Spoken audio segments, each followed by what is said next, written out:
Hey guys, I'm gonna jump straight into it with Francis's point of view chapter of the Left 4 Dead thing. I feel really bad. I feel like my introductions aren't doing enough to tell you what I'm doing, but like, unless I'm introducing a new series, I just kind of try to jump straight into what I'm already doing. Zoe was pissed off at me. She didn't talk to me before she left for college. Not like I wanted to hear her goodbyes anyways. I kept my usual routine, despite her throwing me under the bus, telling Crystal and everyone about Sandra and Ellie. It was funny. Crystal told me she trusted me and that she knew I wouldn't cheat. I lay in the bed smiling to myself, looking up at the ceiling. Crystal trusted me. It was her choice. I rolled over, seeing her sleeping peacefully. She did look kind of pretty when she was asleep. I brushed a strand of hair behind her ear, instantly recoiling in regret, but she didn't stir. She remained peaceful. I kind of feel bad for being so awful to her. She birthed and raised my kids, and I got a son out of her. Someone couldn't do that. She let me help name the kids, and she even did a good job raising them. I miss being younger, and I wished I could go back to fix things. My kids didn't have the dad they should have. I should have been there cheering them on, and I was here, but I wasn't home enough for it to matter. To them. I sighed, whispering quietly, "I'm sorry, Crystal. You deserve so much better." As expected, she didn't say anything, but I skipped close at her, wrapping my arms around her, and holding her tight. She felt so small and frail, and I wondered how often she ate. It couldn't be much. She always put the kids and me ahead of herself. Eventually, she wrapped her arms around me, too, and we cuddled before falling asleep again. It was nice to do this again. It had been a long time. I don't know. That just gets me... That feels so gross and unnecessary. My hair isn't hairing today. In the morning, I woke up early, getting dressed and heading to work. Ellie would be there, but I wasn't so sure about her anymore. I walked in and she waved at me. "Hey, Francis." She smiled and I did too. I couldn't help it. She had a nice body. "Hey, baby, want to go back to your place after work?" "Of course. When do you get out?" "Noon." She nods. "Same. I'll be at my place waiting." She winked at me and I smiled. I could only imagine. The shift goes by well and I eventually get to clock out. Ellie was already gone and I was getting excited. I drove over to her place, knocking on the door. She yelled for me to come in and I did. I locked the door behind me, looking around the familiar house for her. I stopped at the staircase and she called warmer. This also, I don't get, because how does she see where he is? I walked upstairs and opened the door to see her laying on the bed. I don't feel comfortable reading that part, so it's PG-13. I just don't feel comfortable saying it. It's so awkward for me. I smiled to myself, quickly undressing. She sat up. I climbed into the bed and began kissing her neck. And if you're following along, you can read it for yourself, because I don't want to say that. I'm not on YouTube. She told me to stop, and I smiled, getting dressed. I haven't been to the vortex in a while. She sat up and she was clearly breathless. "Francis, I love you." I smirked. "I know." I head back downstairs and drive to the vortex. He's such a gross dude. Like, he makes me uncomfortable. I walk in and see Sandra flirting with a younger guy. I immediately get jealous. I know she's not mine, but still. I whistle and she turns to me. "It's been a while." I nod. "Yeah, it really has. Do you want the usual?" She asks. "I want you, baby." Oh, Francis is so gross. It gives me the ick. She blushes, looking away. "I'm off at 2. Can you wait?" "Sure can." I lean back in my chair and watch the strippers. Some of them are hot. I would definitely hook up with them.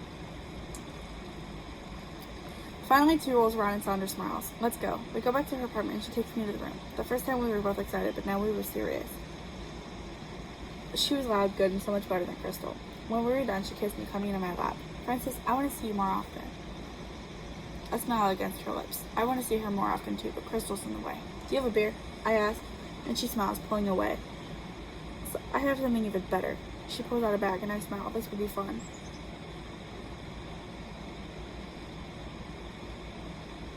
I don't even know what the bag is. It's not what my first thought was. I know that much. I just don't know what.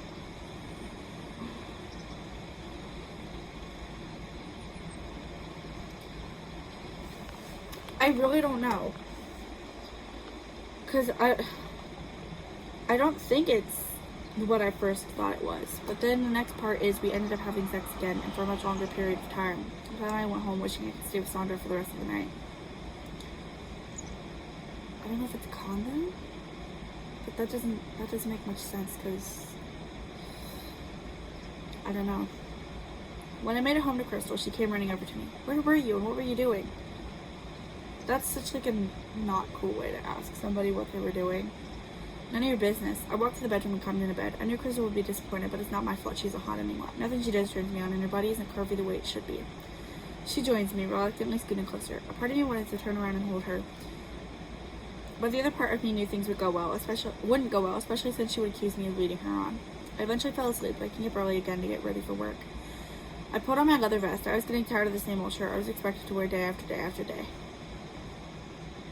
I drove to work on my beloved motorcycle in park. Walking into the building to see Ellie already there. She was talking to our boss and she smiled at me, waving steadily as our boss continued to talk to her.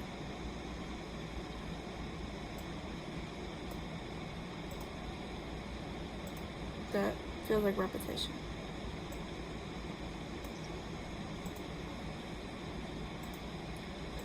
I approached them, wondering what they were talking about. The boss looks at me, eyeing my outfit, then sighs. Francis, you're gonna have to take off that jacket. I fold my arms. Why? I like it. It's not like people even see me anyways. Actually, you're going to be trained as a driver today, but we can't do that unless you remove the jacket. If you need a coat, we offer things with long sleeves that you can wear. I shrugged. I'm keeping it. Francis, if you don't remove your jacket, I'll have to write you up. I keep my arms folded, challenging him. He sighs. Alright, your choice. Ellie here will show you the controls of our vans, and you guys will handle a delivery today. Once it's over, you guys will be free to go home. I nod, smiling at Ellie. I'm ready when you are. She smiles too, leading me over to an already loaded van and opening the door. You'll drive, and then you'll drop off the deliveries after I show you where to put them. It's like 98% self-explanatory, but it's still pretty mandatory for me to show you. So go ahead and climb into the driver's seat. I do what she says, and she shows me the controls and explains to me how to drive it, despite it being pretty easy. It was just like driving a car. I can drive anything. He can't. We handled all of the deliveries and head back to the warehouse, and I almost didn't want to leave so early. I decided to head over to the Vortex to see Sandra. I walked in and took my usual booth, shooting Duke and Danny a text asking them to meet up. They agree, and Sandra walked over to me. Hey, how are you? I smile. I'm good. How about you? I've been good. I've been thinking, though. She takes a seat across from me and I raise an eyebrow. I was thinking that I wanted you to move in with me. Only if you want, though, because I know you're a little older, so you probably have your own house, but I'd be okay moving in with you, too. It'd probably be better, considering I live in an apartment. I nod. I don't know. I'll think about it. She smiles, and I could tell I hurt her feelings. I felt bad, but there's no way I could move in with Sandra. Not yet. I had to fix things with Lizzie before I abandoned her mother. What? Francis, your priorities are not straight. What the heck? I didn't care about Zoe enough to bother changing things with her. Wade is just always forgotten about because he's already an adult. He's been an adult since the beginning of the book. Sandra went back to work, and Duke and Danny joined me. We got wasted before I drove back home, risking getting pulled over just so I could go to bed with Crystal. Maybe tonight I'll have sex with her, just to keep her with me until Lizzie's older. As I pulled into her eyebrows, I wasn't looking forward to it. Sex with Crystal was never fun. I don't think she ever put effort into it. I stumbled into the house, making my way to the fridge for another beer. Crystal sat at the table, coloring in one of her stupid coloring books. I walked over to her, watching as she colored a rose, her favorite flower. Beautiful, I remarked, just like you. He gives me the ick. That's nasty. He didn't mean that. Like, if it was another character, like, if it was Brian, my character from the letters and receiving the letters and stuff, if it was him, it would be like, oh, thank you. But it's Francis, so it has, like, it's like a double-edged sword almost. She stops for a second, looking up at me. Thanks. I love you, baby. I kissed her, actually enjoying it. You're the best thing that's ever happened to me. She smiled, tears in her eyes. I love you, too. She kissed me again, and I let her continue. I smiled against her lips. I smiled against her lips. I felt like I was young again, back in high school, making out with her for the first time. We toko? Bad typo. We took each other's virginity, and we were young and dumb at the time. I love you, I said again, and she smiled, saying it back. Let's go upstairs. We did, and it felt just like the old times. She actually felt nice underneath of me, or maybe it was because I was drunk. When I finally was done, she smiled dreamily. Francis, I love you. I always have. Ooh. No. Girl, run. Run. I smiled too, pulling on my boxers. I love you too. We cuddled and fell asleep together like we did when we were young. In the morning, I went to the Vortex, meeting Sandra before her shift was to begin.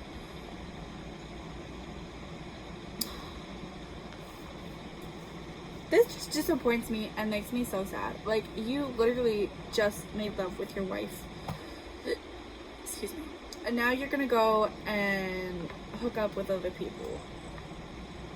Like, that's so sad. I don't get cheaters. They make me so sad. Like, I feel bad for the people being cheated on. What the heck?